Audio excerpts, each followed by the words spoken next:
Hello, this is George Senda, the real, official, authentic, original, the one, the only, the official, the guy from Pittsburgh. Accept no cheesy YouTube commentators, imposters, or trolls. And this is Burgh unboxing number 3.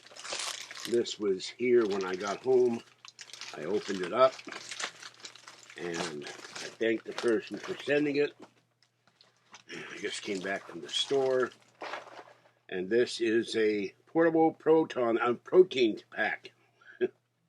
Okay, we have your honey roasted peanuts, sunflower kernels, and maple glazed ham jerky. 6-pack, 13 grams of protein, 250 calories. So let's see what's in here. I'm not going to eat anything at presently, but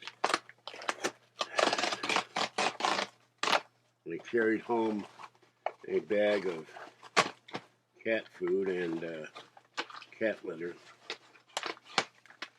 Why is my stomach burning? I ate this uncured meat and I think it's attacking me. Anyway, that's what it looks like. So we'll try this later. I'll do a tasting video. Fluffy just came in. Little girl came in. Everybody thinks little girl is very cute. She is. Okay, that's this one. This is George Senda, the guy from Pittsburgh. Have a great night. Stay wet, warm, dry, or cool as the case may be. It's actually still pretty warm out there. I actually got the bus in daylight for once instead of standing on the dark wondering where the bus is. Bus came right away. The hard part was taking this stuff home. Okay, I'll catch you later and have a great night. And I'm going to do the next video. Bye-bye for now.